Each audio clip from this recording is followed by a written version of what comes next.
Bismillahirrahmanirrahim. Assalamualaikum warahmatullahi wabarakatuh. Alhamdulillah walhamdulillah summal hamdulillah. Innal hamdalillah nahmaduhu wa nasta'inuhu wa nastaghfiruhu wa na'udzu billahi min sururi anfusina wa min sayyiati a'malina. May yahdihillahu fala mudhillalah wa may yudlilhu fala hadiyalah. Asyhadu an la ilaha illallah wahdahu la syarikalah wa asyhadu anna Muhammadan abduhu wa rasuluh. Allahumma shalli wa sallim ala Muhammad wa ala alihi wa ashabihi ajmain. Wa qala Allah ta'ala fi kitabihil karim, a'udzu billahi minas syaitonir rajim. Ya ayyuhalladzina amanu taqullaha wal tangdur nafsum ma qaddamat lighad. Wa fil ayatil ukhra ya ayyuhalladzina amanu taqullaha haqqa tuqatih wa la tamutunna illa wa antum muslimun. Wa qala nabiyuna Muhammad sallallahu alaihi wasallam, innama bu'istu li utamima makarimal akhlaq. Sadaqallah wa sadaqa Muhammad sallallahu alaihi wasallam. Alhamdulillah, segala puji bagi Allah subhanahu wa ta'ala yang telah memberikan kita nikmat iman, nikmat Islam, nikmat kesehatan, nikmat keluarga, dan juga nikmat yang sering kita lupakan untuk kita syukuri, ini nikmat kemerdekaan. Tadi sempat disinggung, kita punya hari cegatan nasional tadi sama Pak Joko. Ketika orang berupaya berikhtiar mengenang di saat proklamasi kemerdekaan, kurang lebih ya nanti pekan besok 81 tahun yang lalu, 17 Agustus tahun 45, 17 Agustus 2026.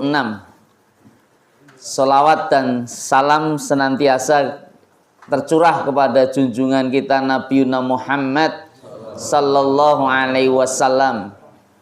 Nabi Muhammad sallallahu alaihi wasallam di antara keluarga, sahabat, dan seluruh umatnya yang kita berharap bisa istiqomah mengikuti jalan beliau hingga akhir zaman, di antara akhir kehidupan. Jamaah subuh yang dirahmati oleh Allah, jadi pagi ini sama dengan bulannya Agustus, biasanya Agustusan. Mas Agus yang biasanya dapat diskon, hitan boleh gratis kira-kira gitu. Atau ada hal-hal yang sering diingatkan tentang Agustus kira-kira. Tetapi bukan apa-apa, pembicaraan yang setiap bulan Agustus ini mengemuka adalah di saat ketika kita ingin merayakan salah satu momentum besar negeri kita ini dengan sesuatu yang dinamakan kemerdekaan.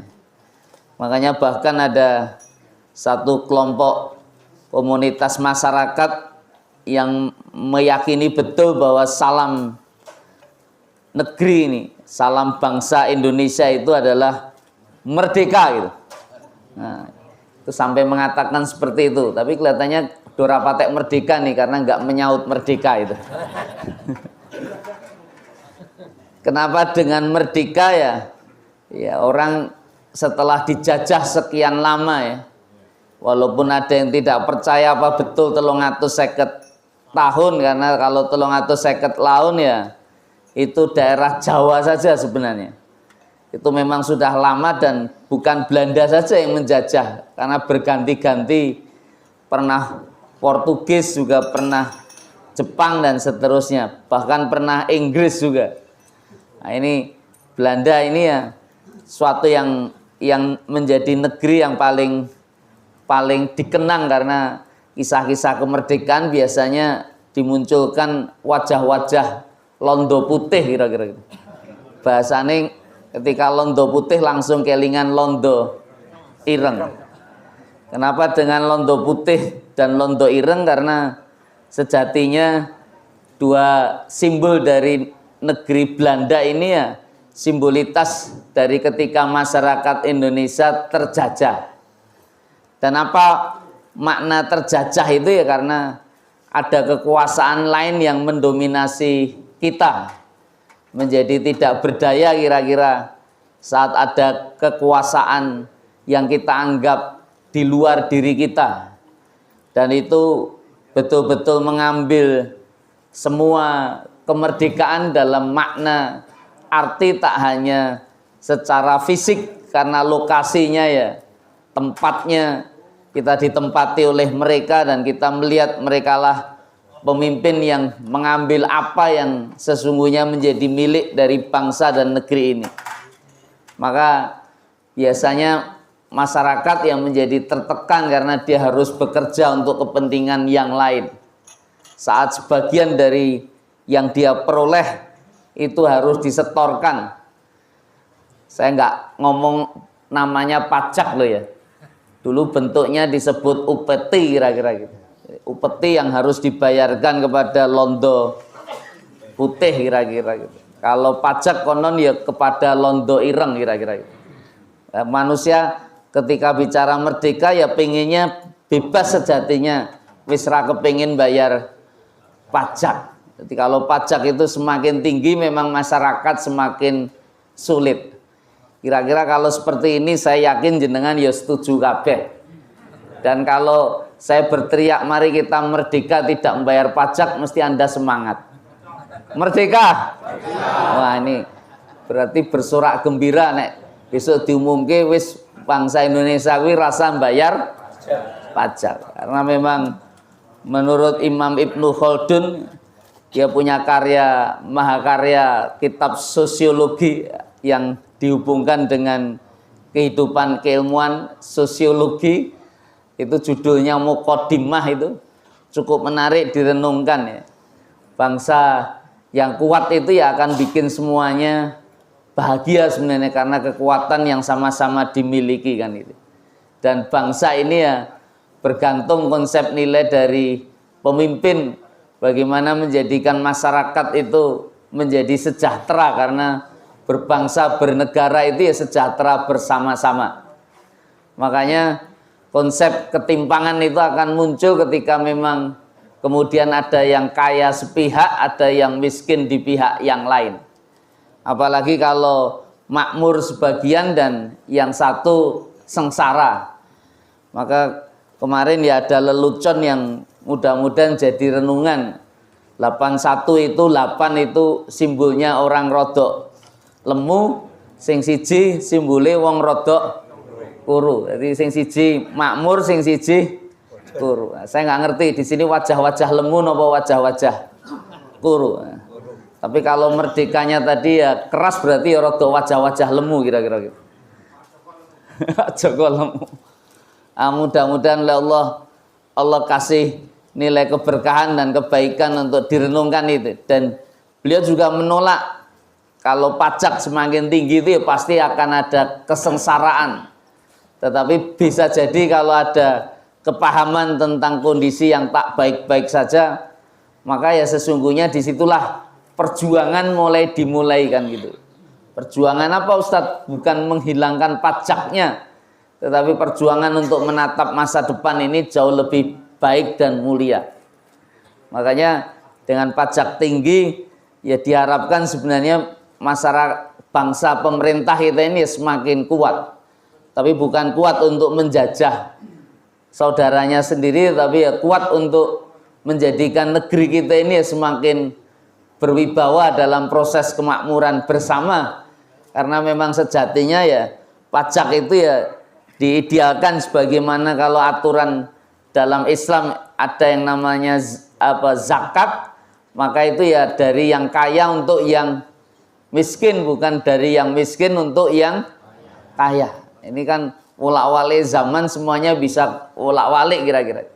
Makanya ya ini jadi renungan-renungan dalam yang mudah-mudahan oleh Allah Subhanahu wa taala bisa sangat kita ingin perhatikan agar kita ini tidak dalam posisi menjadi golongan yang susah, golongan yang sulit karena terjajah tidak merdeka ini. Tapi ada hal yang lebih kokoh sebenarnya kalau kita membicarakan tentang beragama. Karena memang para pejuang kemerdekaan yang tercatat dalam tinta-tinta sejarah, di foto-foto para pahlawan, apalagi kalau ada pawai kemerdekaan biasanya kemudian muncul tokoh-tokoh Allah yarham, bahkan yang putri pun juga sedemikian rupa dikenang. Itu biasanya adalah orang-orang muslim, orang-orang beriman yang agamanya sedemikian sangat kuat dan kokoh dalam keyakinan dan dalam mengikuti syariah yang diyakini dalam konsep nilai kemerdekaan. Maka kalau diulang kembali, sebenarnya arti kemerdekaan bagi seorang muslim itu apa sesungguhnya? Apakah merdeka itu hanya berarti kita tidak lagi dijajah oleh bangsa asing kira-kira? Apakah merdeka itu berarti kita bebas melakukan apa saja? Ataukah jangan-jangan kita hidup di negeri yang merdeka tetapi ada sesungguhnya yang masih terjajah? Dan apa itu yang terjajah Ustadz? Ini kolbu, keimanan dan keyakinan. Maka kita renungan bersama. Kalau kita ingin membayangkan seorang yang hidup di negeri merdeka, ya mungkin ia tidak pernah melihat tentara penjajah, ia tidak pernah mengalami perang, tidak pernah dipaksa bekerja oleh penjajah, tetapi setiap hari kehidupannya ya pasti akan diperbudak oleh sesuatu. Maka banyak hal-hal ini yang menguasai diri kita, bukan sekedar kalau orang muslim itu mengenal sesuatu yang paling kuat dan orang paling merdeka itu orang yang bertauhid, yang bisa memaknai, memahami kalimat la ilaha illallah. La ilaha illallah itu apa tuh Ustaz? La ilaha illallah itu saat orang hanya punya satu majikan dan majikannya Allah. Maka orang yang punya majikan lebih dari satu, Anda bisa bayangkan pasti dia berada dalam sesuatu kehidupan yang sangat berat. Saya minta maaf, bisa jadi majikan satu menyuruh Anda menuju utara, yang satunya menuju ke barat, yang satunya menuju ke selatan, yang satunya ke timur, yang satunya menyuruh tidak pergi kemana-mana kira-kira. Itu maka Anda menjadi orang yang sangat bingung ya. Anda kalau mau ikuti semua pasti kehidupan Anda sedemikian sangat letih dan capek karena ingin melayani banyak majikan. Maka nek kerja itu, nek hidup itu ya seperti itu. Kalau Anda ingin layani kehidupan ini dengan banyak majikan, dengan banyak Tuhan, maka akan ada banyak masalah. Kenapa Ustadz? Ya kadang-kadang Tuhan kita ini adalah uang. Maka ada yang dipikirkan pokoknya cuan, cuan, cuan dan cuan kira-kira gitu. Kadang-kadang jabatan, kadang-kadang popularitas, kadang-kadang keluarga sendiri, pasangan anak, kadang-kadang pekerjaan, kadang-kadang gengsi. Bahkan orang kalau sudah sibuk di medsos itu kadang-kadang komentar netizen, komentar manusia itu menjadi sesuatu yang sangat diperhatikan. Selebriti itu kan menjadi sangat tersiksa karena ternyata dia sangat memperhatikan apa kata followernya. Saya lihat ada satu testimoni seorang yang pernah jadi selebgram cukup ternama, dari 350 sekian 6.000 dia punya pengikut, sekarang hanya tinggal 6 ribuan kira-kira. Itu shocknya luar biasa. Tapi dia mulai mencoba menemukan konsep nilai cerita. Karena kesalahan dan sistem yang memang kadang-kadang yang bikin dia populer itu ya sebuah kekuatan ya, kekuatan IT yang namanya Telegram. Saya minta maaf, itu sebuah perusahaan namanya Meta itu kadang-kadang dia tidak proses menerapkan semuanya sebagaimana keadilan ya, kadang-kadang itu. Tapi ya inilah kehidupan. Mau nuntut sama siapa yang bikin aplikasinya mereka, yang bikin kepentingannya mereka dan seterusnya. Dulu waktu followernya banyak dia bisa menghasilkan uang yang juga cukup besar kira-kira. Mau jualan apa saja bisa menjadi laku. Dulu kan dunia kehidupan kita ini kan sekarang sudah berubah. Hari ini yang paling populer yang banyak pengikut dari sisi aktivitas di akun-akun mereka. Kalau dulu kiblatnya televisi, makanya pemilik media televisi itu ya, karena orang semua hampir nonton di depan layar televisi, iklan-iklan ada di sana. Sekarang iklan-iklan itu berubah kepada orang per orang kan itu. Dan di Indonesia itu ada sosok-sosok yang masyhur seperti Mas Rafli Ahmad. Kalau saya ngomong Rafli Ahmad kan kabeh wong anak muda hampir kenal semua, karena dia memang membuat banyak perusahaan, dan perusahaan itu tidak hanya karena dia menguasai banyak orang dan banyak orang melihat sampai kehidupan paling detail dirinya, tapi dia memanfaatkan juga kepopularitas itu dengan menghasilkan banyak uang. Sampai urusan politik, mau siapa jadi bupati, siapa jadi wali kota dan seterusnya, itu dia punya timnya. Makanya kalau ada orang yang dulunya ya hanya supirnya beliau terus jadi komisaris sebuah BUMN sangat ternama, ya kowe rasa protes kira-kira. Karena memang hari ini negeri yang memimpin ya orang-orang yang diikuti banyak orang, mau bisa mempengaruhi banyak pihak kan itu. Daripada orang yang kamu nggak pernah kenal, walaupun dia jenderal bintang sekian-sekian dan seterusnya kan itu. Tapi inilah sebuah kehidupan yang tidak pernah orang bisa paham, karena ternyata ya bisa jadi ada investasi yang cukup besar, direksinya ya karena dulu pengaruh dia diangkat oleh siapa dan seterusnya. Ini ngomong politik ya malah jadi mumet kira-kira.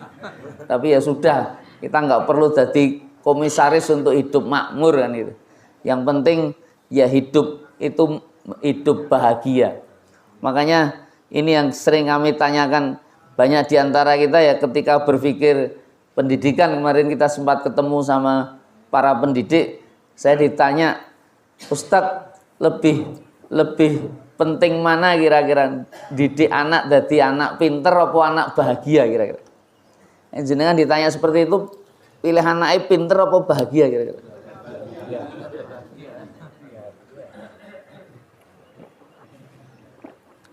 Didik anak dadi wong sugih napa wong bahagia kira-kira?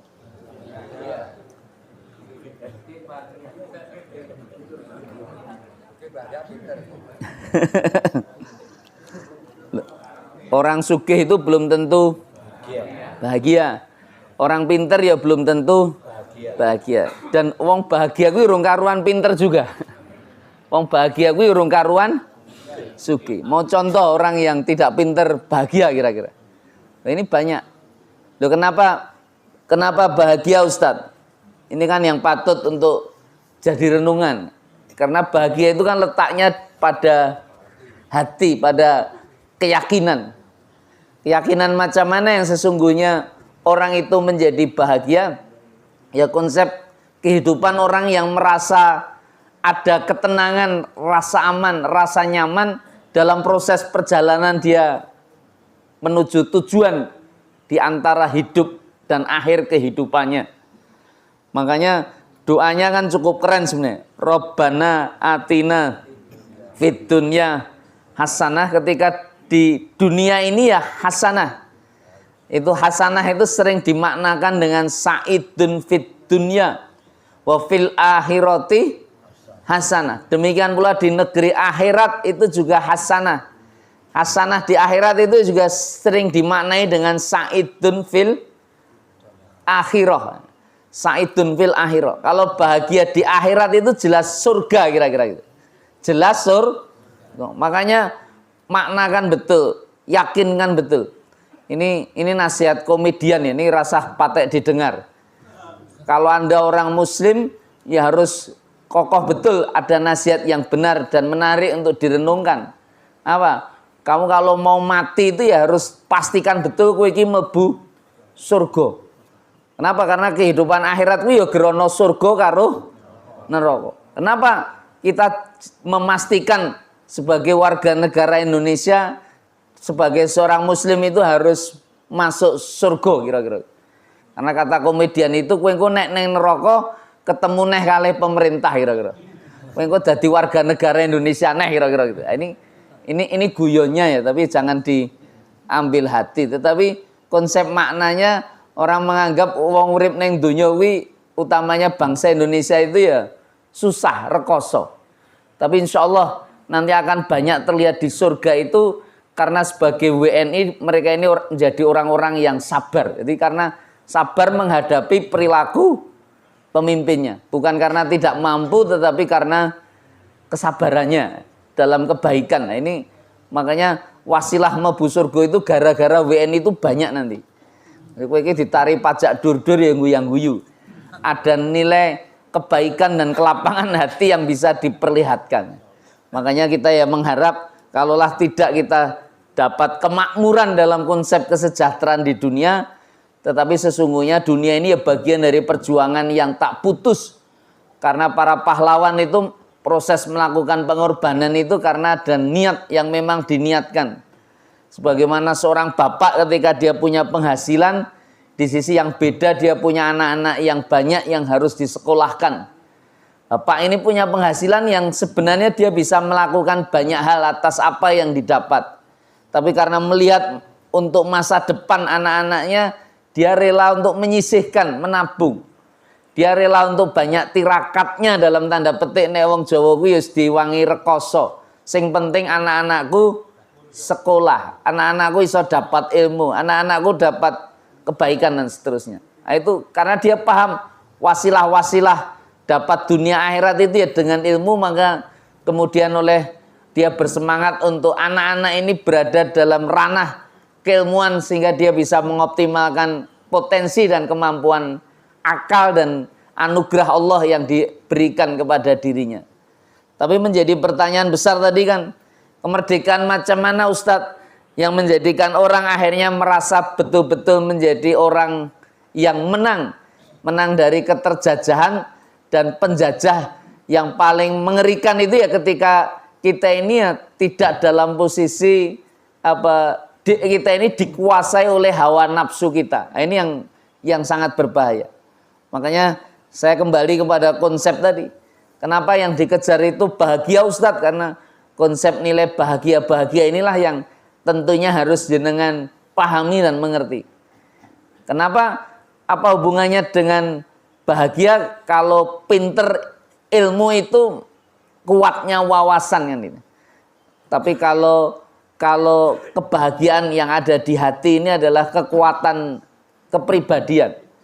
Orang ketika memilih tentang kebenaran dan dia yakin kebenaran, walaupun terlihat hidupnya menderita susah, bahkan dibuang di digul misalnya, dia harus dipenjara, dia dibikin rekoso dan seterusnya, tetapi karena dia merasa benar dan dia yakin atas kebenaran yang dia yakini ini, maka sesungguhnya dia akan bisa tersenyum. Sampai mungkin kalau orang bahasa kekuatan yang terbesar yang paling dominan di hatinya ini ya hanya Allah. Maka kadang kalimat-kalimat takbir itu menguatkan betul. Kalimat-kalimat takbir itu merubah banyak hal. Karena memang orang yang bisa mengucapkannya itu yang paling mendominasi atas apa yang ada dalam pikirannya, ada dalam perasaan dan pikirannya itu adalah Allah Subhanahu wa Ta'ala. Dan ini siar-siar kebenaran. Siar-siar kebaikan ini. Saat orang bisa bersikukuh dengan kebenaran walaupun akhirnya dia harus dikucilkan atau bahkan dipecat gara-gara dia tidak ikut mengikuti konco-koncone yang berbuat jahat, yang berbuat tidak benar. Itu dia sudah merdeka. Orang ini yang tidak bisa diatur oleh selain Allah Subhanahu wa Ta'ala. Inilah konsep orang yang tidak mengikuti hawa nafsunya. Karena memang yang paling dominan hari ini ya arah mana yang sesungguhnya Anda harus lewati dan pilihan kendaraan apa yang Anda pilih untuk menuju tujuan. Kan gitu. Dan orang yang paling nyaman adalah orang yang meyakini tentang siapa yang mengendalikan pesawat ini kan. Kalau Anda naik pesawat terbang, walaupun kemarin di Bandara Soekarno-Hatta itu ada seorang pilot dari Malaysia yang ditangkap oleh petugas imigrasi. Pilot-pilot itu rata-rata punya kelebihan kalau proses pemeriksaan imigrasi dia di fast track, artinya tidak dalam posisi ketelitian seperti penumpang-penumpang pada umumnya. Tapi ternyata pilot ini tasnya diminta oleh bagian imigrasi untuk kemudian dimasukkan di alat pemindai yang bisa mengetahui isi apa yang ada di dalamnya. Dan tiba-tiba ada kecurigaan, terus diminta untuk mau dibuka, terus beberapa petugas imigrasi di CCTV-nya ada itu. Kami lihat karena ada rekaman-rekaman yang terus dijadikan viral. Bagaimana proses penangkapan seorang pilot dari Malaysia ini. Dia habis menurunkan pesawat terbang ketika sudah sampai di Indonesia kira-kira. Dari arah mana ya kita tidak tahu beritanya, tetapi jelas itu pilot Malaysia. Dan ternyata begitu dibuka tasnya itu ternyata berisi hampir 26 kg sabu-sabu. Penuh sabu-sabu. Dan ternyata setelah diinvestigasi dia mengaku bahwa dia jadi kurir yang dibayar sampai 210 juta sekali proses pengiriman. Jadi luar biasa juga. Hanya yang bawa tas itu dari satu negeri ke negeri lain dia dibayar. Itu berarti jaringan sabu-sabu internasional. Dicurigai sama petugas aparat hukum, diperiksa itu urinnya. Ternyata juga kaget, ini orang normal, orang biasa tidak akan berani melakukan itu kira-kira. Apalagi dia mengendarai pesawat terbang dan lain sebagainya, membawa barang haram seperti ini. Ternyata betul orang ini ya orang yang sudah dikuasai oleh naudzubillah itu dengan sabu-sabu, karena ternyata dia juga salah satu pemakainya. Makanya sempat ditanyakan kepada maskapai penerbangan yang punya pilot ini apa nggak ada proses pemeriksaan rutin. Nah, dia jawab juga sangat sederhana. Ternyata dia sudah menyiapkan urin yang lain. Kalau diperiksa orang jika urine ini nganggo urin yang lain. Jadi urin lain itu wis dilebokke ning nggon botol ngoten niku. Dilebokke ya dijaluk diperiksa kan ning kamar mandi ra mungkin dikancani kira-kira. Nah, itu dikeke urin lain dikeke lolos. Anda bisa bayangkan kalau Anda penumpangnya punya pilot seperti itu dalam posisi fly kira-kira gitu. Mabuk gimana kira-kira? Sampai ke tujuan enggak kira-kira? Nah, hari ini kadang-kadang dalam kehidupan kalau kami ilustrasikan Anda naik pesawat terbang menuju satu tujuan, hari ini Anda sedemikian sangat pasrah, yakin dan percaya betul tentang pilot dan SOP yang dimiliki oleh sebuah maskapai penerbangan. Kenapa Ustadz katakan itu? Jarang, bahkan mungkin tidak ada di antara kita begitu naik pesawat, aku tak kepengen temu pilot TC. Ngopo Pak? Aku kepengen tekok dek iki posisinya sedang ngefly mabuk apa ora kira-kira. Posisinya baik-baik. Ada nggak yang bertanya seperti itu kira-kira? Ada. Ada nggak di antara kita kalau naik bis saja, penumpang bis ada sopirnya, maka sopir bis kan yang menentukan keselamatan kita. Pernah nanyakan nggak itu SIM-nya nembak apa SIM asli kira-kira dulu? Ketika disebut ini nembak, dulu pernah punya riwayat tabrakan beberapa kali, masih berani naik nggak kira-kira? Loh, itu kadang-kadang ada kekhawatiran, ketakutan seperti itu. Itu gitu. Pesawat terbang ya seperti itu. Anda sama masinis ya ra teko ijazahmu asli apa palsu kan rambut tekoi. Anda juga naik kapal nahkodanya juga nggak pernah Anda tanya daftar riwayat hidupnya kayak ngopo sehingga Anda harus kaji. Saya percaya nggak nanti yang mengendalikan kendaraan yang akan menyampaikan saya pada tujuan itu orang baik-baik saja atau tidak? Selama ini kan tidak. Anda begitu naik ya terus langsung turu, ngambil setan wis istirahat, total pasrah wing artigone dius. Terserah ya. Nah, ini hidup. Hidup itu seperti itu juga. Proses pilihan ketika Anda mengambil kendaraan saat Anda percaya betul kemana arah tujuan jenengan. Kendaraan apa yang Anda gunakan? Itu sibghohnya, celupannya, kendaraannya, wasilahnya. Haqqa tuqatih wala tamutunna illa wa antum Menjadi muslim itu kendaraan jenengan. Jadi orang berislam itu ngikuti jalan fitrah. Kalau orang betul-betul beriman dan betul-betul menjadi muslim, pertanyaan terbesar kita, siapa pengemudinya kira-kira siapa kira-kira? Pengemudi kehidupan kita ini siapa? Siapa yang sudah paling tahu rute-rute nanti akan kita jalani siapa kira-kira? Yang paling dominan Allah, pemegang kendali kemudi itu Allah. Tapi kenapa dalam kehidupan ini kita jelas tahu Allah itu siapa, kekuasaan, kekuatan, kemampuan segenap yang ditawarkan dalam proses perjalanan hidup sampai akhir itu Allah betul itu. Dan kita ini kadang-kadang mengetahui Allah tapi tidak merasa bersama dengan Allah. Maksudnya apa? Kalau Anda muslim betul, Anda nggak akan pernah jadi penumpang yang super cerewet. Hari ini kita hidup dalam perjalanan menjadi muslim iki nekoke neng Gusti Allah. Duh Gusti kapan rezekine teko kira-kira. Iki masalah ra rampung-rampung. Aku loro kok ramari-mari. Kenapa kok yang dipilih saya? Loh ini kan orang yang sebenarnya tidak dalam posisi ada dalam kepahaman bahwa rute kehidupan menuju tujuan itu Allah yang sudah menskenariokan. Bukankah kita paham dan mengerti betul ada hukum tentang kodok dan kodarnya? Bukankah kita juga tahu betul bahwa Allah itu sudah menulis atas apa dalam kehidupan kita dan itu tertulis dalam sebuah kitab yang sedemikian terjaga yang disebut Lauhul Mahfud. Nggih napa nggih? Pena-pena itu sudah diangkat. Jatah khairihi wa syarihi itu sudah ada. Hanya yang membedakan kan ajabali amril mukmininnya. Artinya takdir baik dan takdir burukmu kuwi sono.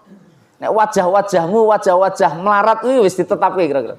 Wajah-wajahmu, wajah-wajah sugih kuwi ya wis ana ukurane. Hidupmu seperti ini dalam perjalanan, anakmu sing kaya ngono dan seterusnya kuwi sono. Hanya masalah kuwi iki termasuk wong iman apa ora? Makanya masalah hidup itu bukan besarnya persoalan yang hadir pada diri kita. Itu semua sudah enten ukurannya. Tetapi mahamilah la yukallifullahu nafsan.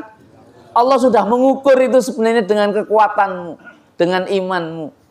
Makanya orang kalau semakin tinggi iman, itu biasanya kemudian angin itu seperti pohon akan semakin kuat. Tapi kalau imannya kokoh menghujam di atas di dalam tanah, maka ya pohon itu tetap akan tegak berdiri. Karena semakin tinggi keyakinan agamamu ya semakin berat ujian dan masalahmu. Makanya kalau hari ini Anda merasakan ujian itu sedemikian berat, penderitaan sedemikian luar biasa, itu masalahnya bukan pada kenapa hidup itu harus seperti ini. Tetapi pertanyakan iman kita. Jangan-jangan posisi hari ini iman kita ini dalam posisi yang sedemikian lemah. Sehingga terombang-ambing atas diri dan apa yang kemudian kita rasakan. Makanya Bapak Ibu yang dimuliakan Allah Subhanahu wa taala. Itulah kalimah-kalimah yang menenangkan yang Allah taala hadirkan. Kalau orang itu beriman betul, idza asabathu musibah qalu inna lillahi, dan orang-orang ini wabasyiris sabirin. Dia bisa menikmati kesabarannya karena dia merasa bersama Allah. Hari ini kepahaman kita tentang ilmu agama, mengenal Allah itu ya hanya sebagai bagian dari pengetahuan saja. Kita tahu Asmaul Husna bahkan apal, tapi Allah tidak dalam posisi hadir, dekat dan melekat pada kita. Makanya orang itu kalau dekat sama Allah dan merasa bersama Allah, dia sesungguhnya punya apa-apa atas hidup dunianya. Dan ini orang yang paling kaya. Ini hidupnya paling lapang. Paling lapang. Loh itu betul. Karena di situ ada status tawakal. Tawakal itu nyenengin apa mboten wong tawakal nih? Nyenengin. Karena orang yang berpasrah betul. Allahus Somad. Karena dia bergantung betul dan dia paham betul siapa pengemudinya. Dia nggak berusaha untuk mengambil alih arah kemudi itu. Udah yakin. Yang penting kan tugas kita ikhtiar, berusaha sekuat dan semampu kita. Urusan apa yang nanti akan terjadi, dia paham betul hasil itu ya ada di wilayah dia. Kan gitu. Kalaulah hari ini kita memang dihidupkan dalam posisi yang tidak dalam posisi baik-baik saja menurut kita, demi Allah, dengan posisi seperti itu malah menyelamatkan iman kita. Karena wong itu ngikuti makome dewi-dewi. Kowe memang diciptake melarat karena kowe iku nek neng sugih malah dadi kokean masalah kira-kira. Sebaliknya juga gitu. Wong kok digawe sugih ngopo? Karena kowe iki nek melarat uripmu ya dadi ra karu-karuan. Maka diberkahi kamu dengan kekayaanmu itu. Nah, itu simbol-simbol ini sebenarnya Allah Ta'ala sudah atur sedemikian yang terbaik. Wa malid dzalimin lil abid. Allah itu dengan hambanya nggak ada yang dolim. Semua sudah diperlakukan sesuai dengan kapasitas masing-masing. Kan gitu. Dan wa idza massathu dharra maka fasobaro fakana khairullah. Sabar itu sesuatu yang sangat besar yang sesungguhnya terjadi atas orang-orang yang punya keimanan. Innallaha ma'as, karena orang bersama dengan sabar. Makanya orang itu kalau ditinggal Allah, jauh hidupnya dari Allah. Demi Allah, ini orang yang paling tidak punya apa-apa. Orang yang paling sengsara. Bukankah Allah bidzikrillahi tatmainul qulub. Hati itu tenang. Untung Quran surat Ar-Ra'd 28 itu bunyinya bukan ketika kamu punya emas 74 kg hatimu tenang.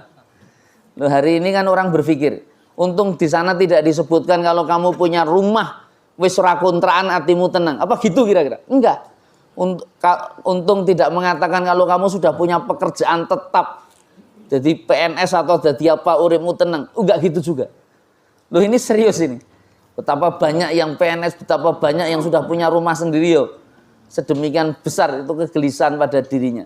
Karena ternyata ketenangan itu bukan letaknya pada sejauh mana dunia ini kamu miliki.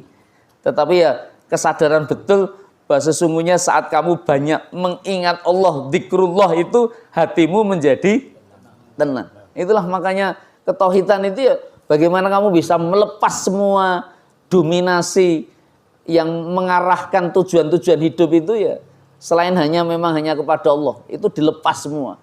Ini bukan milikku, kan? Ini hanya amanah. Anak itu kan hanya amanah. Saya kemarin ada yang datang itu seorang sampai minta, Ustadz ketemu betul Ustadz dan seterusnya. Ternyata problemnya luar biasa. Lu kadang kenapa kok luar biasa Ustadz? Saya tuh punya anak satu-satunya Ustadz. Dan dia sudah tinggal wafat sama suaminya cukup lama. Anak saya itu dulu penurut baik sekali dan lain sebagainya. Tapi nggak tahu ini sekarang hidupnya hilang tuh, bahkan lebaran kemarin nggak pulang. Saya sampai itu terakhir itu lebaran itu hanya datang nongol, proses wajah nggak sungkeman. Itu loro hati ini luar biasa. Dan anaknya kebetulan akhirnya dapat musibah oleh Allah sesuatu yang sangat berat itu. Sudah sampai 5 hari itu ada satu penyakit yang nggak ngerti jeluntrungnya kayak apa dan seterusnya. Anak ini ya dulu pernah menikah kemudian cerai dan seterusnya. Tapi anak ini ya oleh Allah Subhanahu wa Ta'ala dikasih prestasi luar biasa. Dia menguasai area Jawa Tengah dan hampir super sibuk. Banyak orang-orang penting dia temui dan seterusnya dengan penghasilan yang cukup besar. Itu orang memang ya tadi wong urip ki wong sinawang. Ketika akhirnya anak ini merasa ada sesuatu yang sangat mengganggu. Tidur itu saya hanya mampu 1 jam dan sebagainya dan seterusnya. Baru dalam posisi yang sangat berat hidupnya itu. Vertigo yang sangat kuat itu dia telepon sama ibunya. Bu, apa njaluk di ru'yah kira-kira gitu.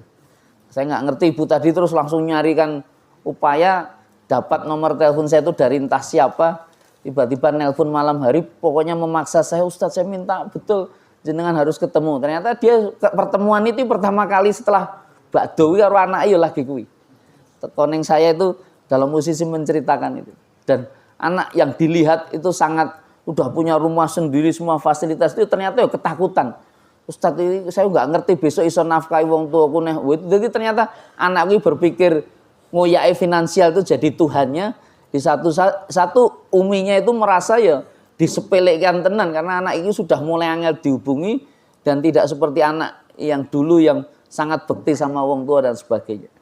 Ini kan sebuah hubungan yang begitu disatukan karena orang nggak ngerti wasilahnya. Nek Gusti Allah mujizat duit rekoso kowe ning Indonesia iki. Loh ini serius ini. Hidup itu. Berarti orang itu walaupun sudah dapat kelapangan seperti itu jangan kamu pikir pikirannya abot itu. Pikiran. Tapi untung bangsa kita ini kan bangsa yang cukup kreatif. UMKM-nya yus ramampu kerja ya dodolan cilok kadang-kadang. Itu nikmati dari uang 10.000, 20.000 yang masih bisa hidup. Ya caranya diolah. Itu kan makanya bangsa kita ini kan masih sanggup terus untuk bisa berdikari, bisa mandiri ini. Itu beda kalau saya minta maaf Anda kalau lihat di Korea Selatan, malah kenal ke Korea Selatan.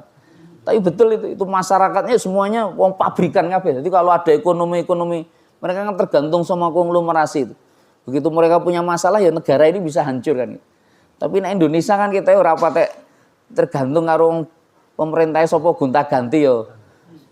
Enak-enak wae oligarkine sapa wae sing nguasai iki yo ketok yo. Nyaman wae cek iso pengajian ning nggon masjid.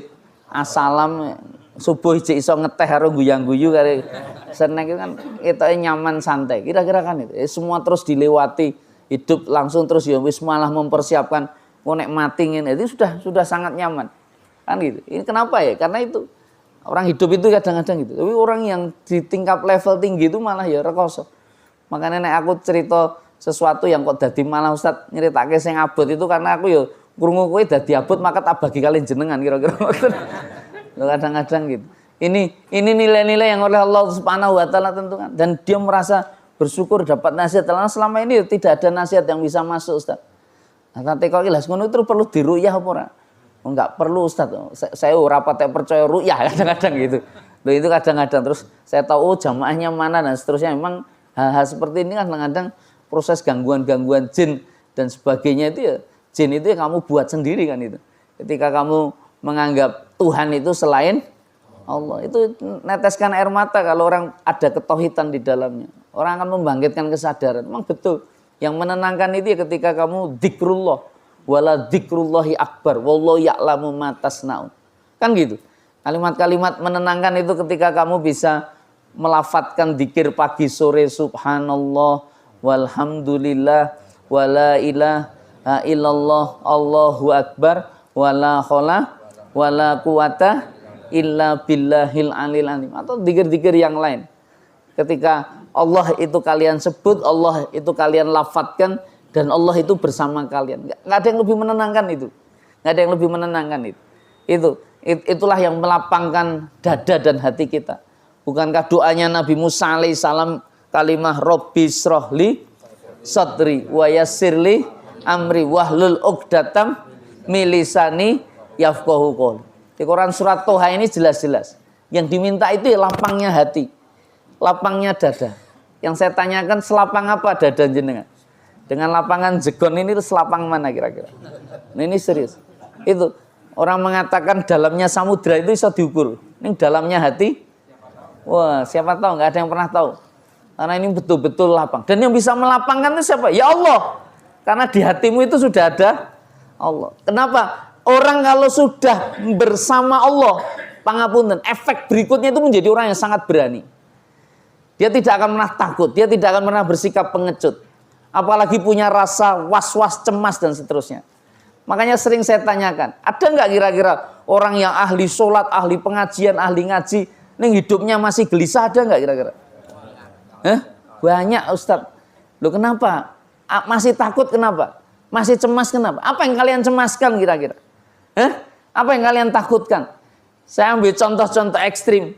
Tapi fakta, tetapi lebih dekat karena ini 17 Agustusan.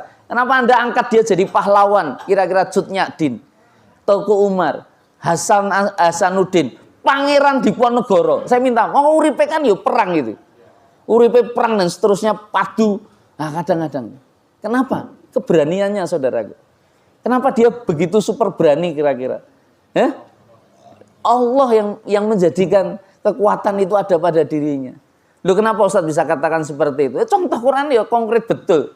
Ini aku nyontohke Quran lah, gue mesti komentarin lah, gue para nabi kira-kira.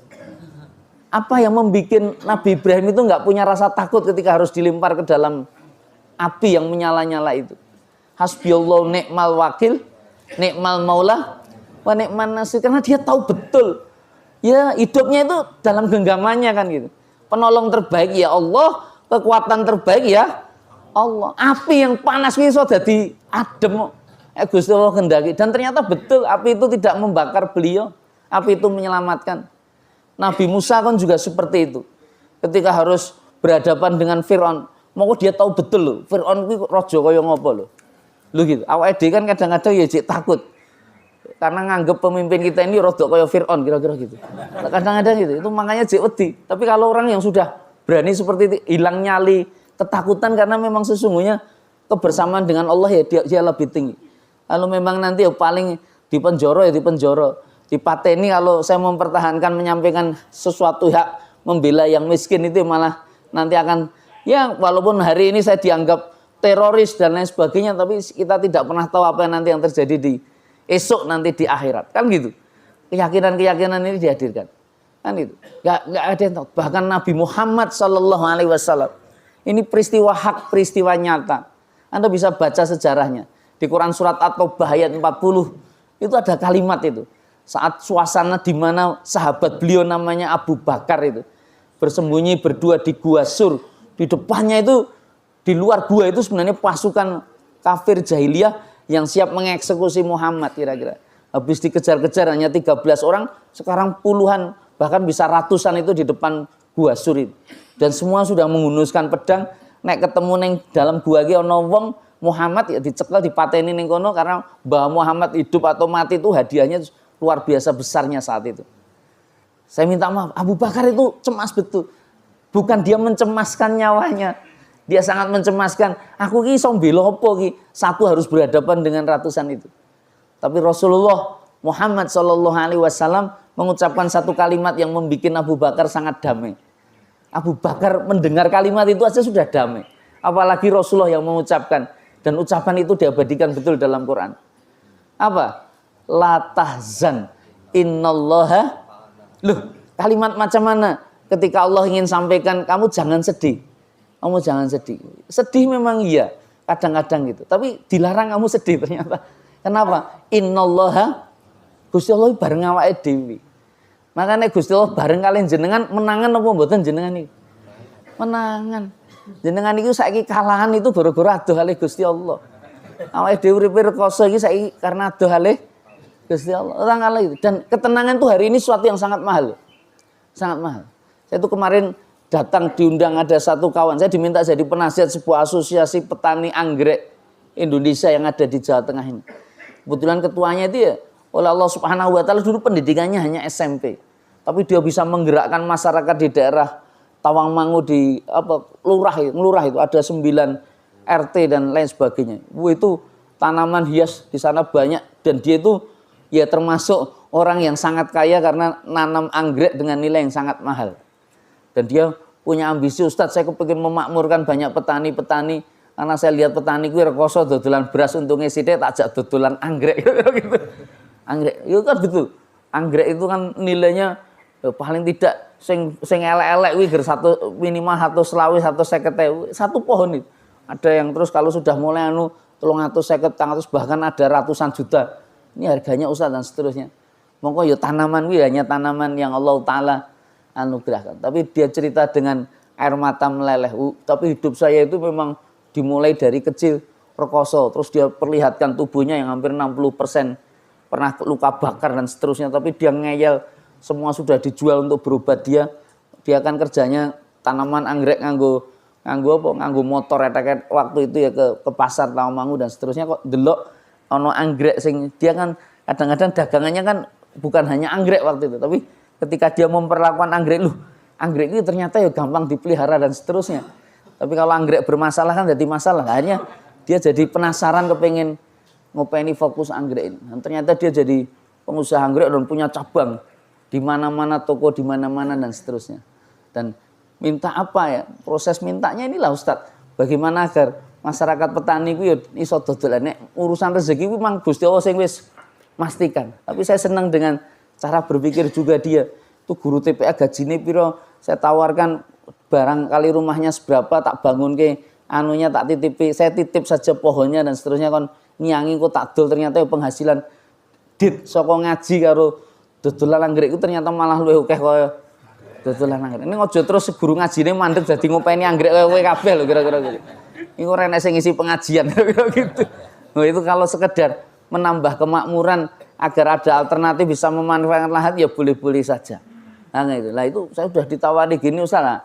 Karena saya itu ngelola sebuah perguruan tinggi, saya ada MOU juga dengan mereka dan kebetulan dia kepengen karena ya ada nilai-nilai yang hampir mirip dengan kita ya. Akhirnya kami diajak kerjasama untuk mengelola proses kultur jaringan. Dia carane membudidayakan anggrek itu dengan nanti jumlahnya bisa sampai ribuan, biar tak bagi-bagi kabeh anggrek. Ya seneng kowe iku. Ning maksude kowe nek anggreke dadi akeh kowe apa ya dadi payu rego anggrek dadi murah kira-kira gitu. Tapi itulah salah satu fenomena yang dia punya semangat karena dia sudah punya masarnya. Karena banyak hari ini orang iso nanam apik ning ra iso ngedol lah gitu. Nah, dia merasa sekarang tuh permintaan Jakarta ratusan ribu, saya nggak bisa memenuhi gini-gini ya. Kamu mau ekspansi dengan cara seperti itu lebih berkah daripada mbok tangani dhewe malah kowe mendem kira-kira gitu. Lho gitu kan. Kalau dikerjasamakan dengan banyak pihak, para pihak dan lain sebagainya, kamu yang ngambilin kan lebih bagus juga. Nah, inilah mudah-mudahan dan pengennya aku orang ngedol Ustaz. Pengennya bagi-baginya gitu tanaman. Lah nek aku bagi nganggo sing tak lahirke dhewe, tak gedhekke dhewe kan aku udah dihitungan Ustaz.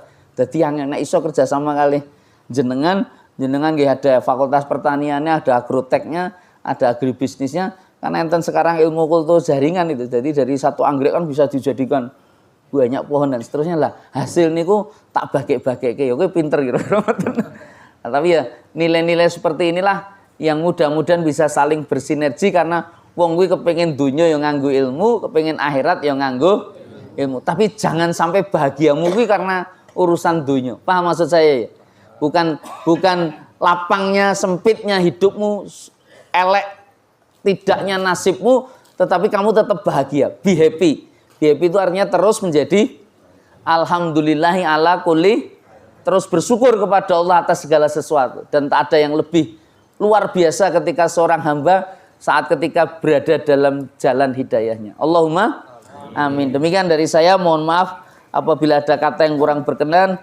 Mari sama-sama kita berdoa kepada Allah Subhanahu wa taala agar hidup kita ini menjadi jauh lebih baik dan mudah-mudahan oleh Allah Subhanahu wa taala kita mendapatkan kemuliaan dalam kebaikan di sisinya. Al-Fatihah.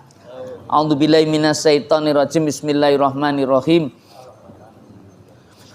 Ar-Rahmanirrahim. Maliki yaumiddin.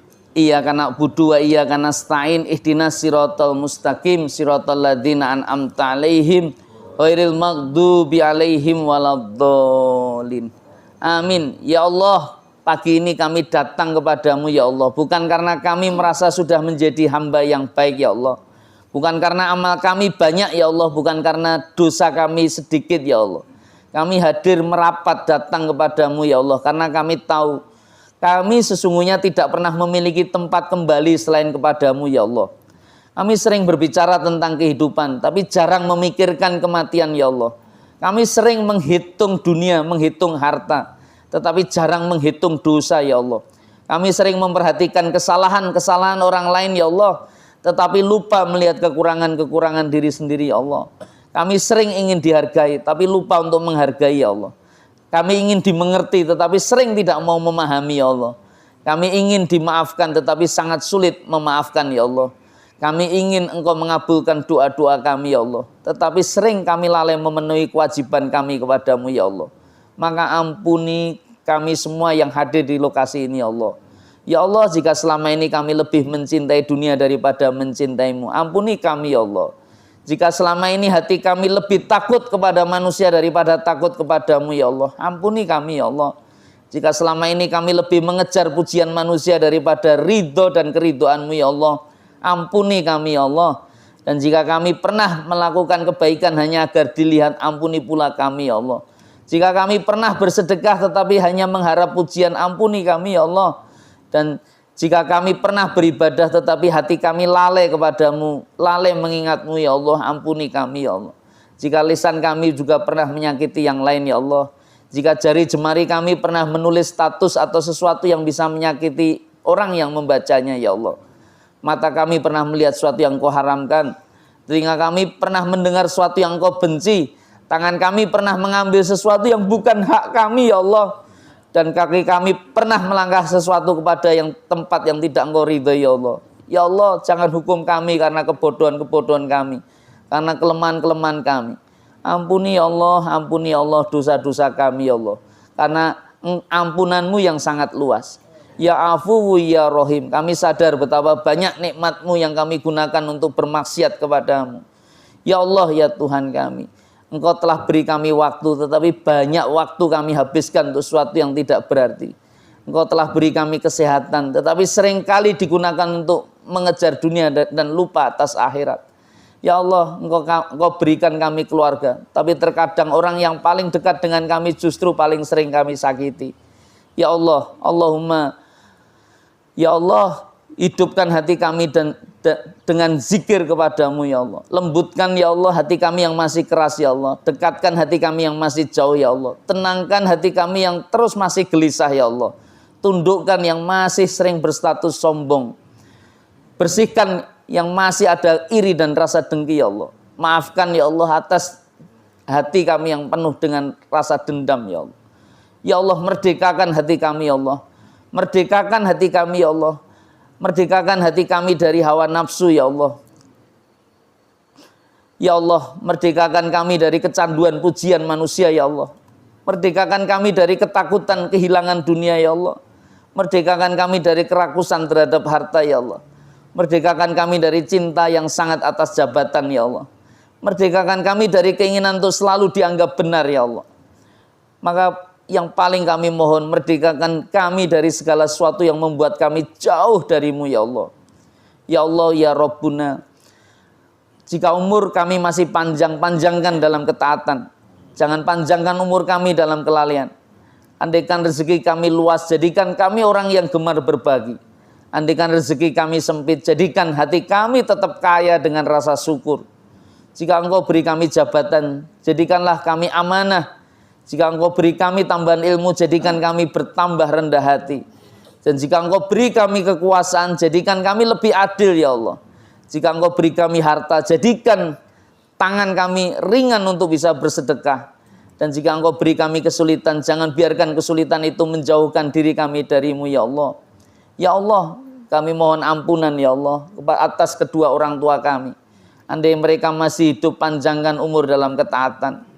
Tenangkan hati mereka, bahagiakan hari-hari akhir mereka, dan berikan kami kesempatan untuk masih bisa membahagiakan mereka. Jangan sampai kami baru memahami cinta mereka setelah mereka tidak lagi berada di sisi kami ya Allah. Ampuni dosa-dosa kami kepada mereka ya Allah. Ampuni sikap kami yang pernah membuat mereka kecewa. Dan jika kedua orang tua kami telah Engkau panggil ya Allah, Allahumma gfir lahum warhamhum wa'afihim wa'fu anhum. Ya Allah ya Tuhan kami, atas pasangan kami, jaga pasangan hidup kami ya Allah. Jadikan rumah tangga kami rumah tangga yang sakinah ya Allah. Jika ada luka di antara kami, sembuhkanlah ya Allah. Jika ada kesalahpahaman, hilangkanlah ya Allah. Jika ada ego, lunakkanlah ya Allah. Jika ada air mata, gantikan dengan air mata kebahagiaan ya Allah. Dan atas anak-anak kami ya Allah, jadikan anak-anak kami anak yang soleh dan solehah ya Allah. Jadikan mereka generasi yang mencintai Al-Quran, mencintai sholat, mencintai ilmu, menghormati orang tua, menghormati guru, menyayangi sesama, dan jauhkan mereka dari pergaulan yang buruk ya Allah. Jauhkan mereka dari zina ya Allah. Jauhkan mereka dari kekerasan ya Allah. Jauhkan mereka dari kecanduan teknologi yang melalaikan ya Allah. Jadikan mereka generasi yang membawa kebaikan bagi agama, keluarga dan bangsa ya Allah. Kami bersyukur kepadamu ya Allah atas negeri yang Kau anugerahkan kepada kami. Negeri yang indah, negeri yang kaya, negeri yang memiliki begitu banyak suku, bahasa, budaya dan kekayaan alam ya Allah. Jagalah Indonesia ya Allah, jagalah persatuan kami, jagalah kerukunan kami. Jauhkan bangsa kami dari perpecahan ya Allah, dari kebencian ya Allah, dari kezaliman ya Allah, dari korupsi ya Allah, dari keserakahan, dari kebodohan ya Allah, dan dari segala bentuk jenis kerusakan ya Allah. Anugerahkan atas kami, negeri kami, pemimpin-pemimpin yang amanah ya Allah, pemimpin yang hanya takut kepadamu ya Allah, pemimpin yang sangat mencintai rakyatnya ya Allah, pemimpin yang adil ya Allah, pemimpin yang tidak menggunakan kekuasaan untuk kepentingan diri dan keluarganya sendiri ya Allah. Berikan kepada para ulama ilmu yang luas dan hati yang ikhlas dan tulus ya Allah. Berikan kepada para guru kesabaran dan keteladanan. Berikan kepada para orang tua kekuatan untuk mendidik ya Allah. Mendidik generasi muda ya Allah dengan iman, ilmu, adab dan semangat membangun negeri ya Allah.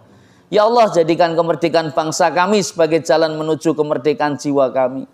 Jangan biarkan kami bebas secara jasad, tetapi hati kami terikat kepada dunia ya Allah. Jangan biarkan kami hidup di negeri merdeka, tetapi menjadi manusia yang kehilangan arah ya Allah. Ya Allah, suatu hari nanti saat kami akan meninggalkan rumah, saat kami akan meninggalkan pekerjaan, saat kami akan meninggalkan jabatan, saat kami akan meninggalkan kendaraan, saat kami akan meninggalkan semua yang kami cintai. Dan kami pasti juga akan masuk ke dalam tanah ya Allah, sendirian ya Allah, tak ada siapapun ya Allah. Ya Allah, saat hari itu tiba, jangan jadikan kami orang yang datang kepadamu dengan tangan kosong dan tanpa bekal ya Allah. Berikan kami amal yang dapat menerangi kubur kami ya Allah. Berikan kami ilmu yang bermanfaat. Berikan kami sedekah yang jariah yang terus mengalir. Berikan hati kami yang pernah menangis karena takut kepadamu ya Allah. Maka jangan pernah cabut nyawa kami ya Allah, kecuali dalam ridho kamu yang sesungguhnya ya Allah. Jangan pernah cabut nyawa kami ya Allah, kecuali kalimat akhir dalam lisan kami adalah kalimat la ilaha illallah Muhammadur Rasulullah. Allahumma inna nas'aluka husnul khotimah. Allahumma inna nas'aluka husnul khotimah. Allahumma inna nas'aluka husnul khotimah. Rabbana atina fid dunya hasanah wa fil akhirati hasanah wa qina adzabannar. Subhana rabbika rabbil izzati amma yasifun. Wassalamun alal mursalin walhamdulillahi rabbil alamin. Amin. Mohon maaf apabila ada hal yang kurang berkenan. Mari kita tutup majelis dengan doa kafaratul majelis.